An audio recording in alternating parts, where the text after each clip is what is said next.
while people don't have in communism a lot of freedom, it challenges them to pray more. I was in the army and I was in a special unit. The soldiers in that unit were supposed to be trained in any type of weapons to go where the army could not go. They came to me and they said, we learned that you are an Adventist. We are going to teach you to give up your God. We are going to put you in, we are going to make your life miserable. And the guy said, I'm going to give you so much work. Well, he gave me more work, and I did it all. And so I did some work that they gave me, but then he called me on a Sabbath, and he said, I want you to dig a hole. I know it's your Sabbath, and I want to teach you that Sabbath has no value. I said, I cannot dig a hole, it's Sabbath. You ask me this, whatever day, I would do it. And I said, if it's an emergency, if your life is in danger, I would do it on Sabbath, but there is no emergency. I'm not going to dig a hole. And he called all soldiers from our unit. He said, when you disregard me, it's 2 years prison.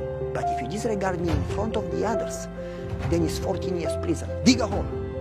I said, I'm sorry, I cannot do it. If it was an emergency, I would do it, but this is no emergency. You just want me to give up God. And he said, I'm going to show you that no God in the universe can defend you from me. And he left and he called all the officers of the whole garrison.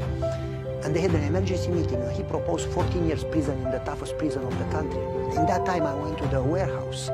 I was responsible with the warehouse. I locked myself inside. And I was tempted to pray, Lord, please save my freedom and my life.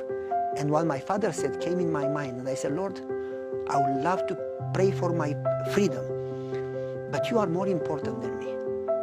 If Joseph would have prayed for his freedom, you could have never fulfilled your plan for Joseph. If Daniel would have prayed that he doesn't go a slave in Babylon, you could have never worked. So you know better than me. Do whatever would honor you and show them that there is a God in heaven. Somebody knocked in the door. It was a sergeant, short guy, Marian was his name. He said, Pavel, I want you to be honest. I said, okay.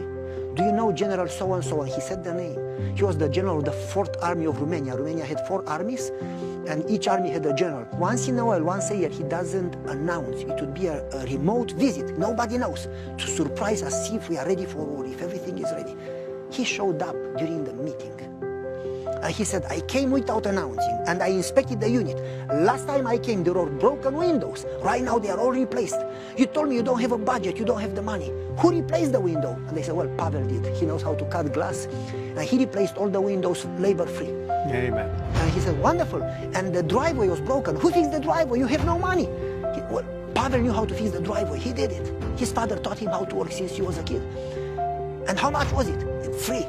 And then he said, you replaced the museum, all the exhibition from those old weapons. Who did it? Pavel did it. And then he mentioned 4 or 5 other things. Pavel did it. They said, what have you done for this soldier? Last time when I came, all was broken. Did you give him something, a picture with the flag, a trip at home, some reward, something? No.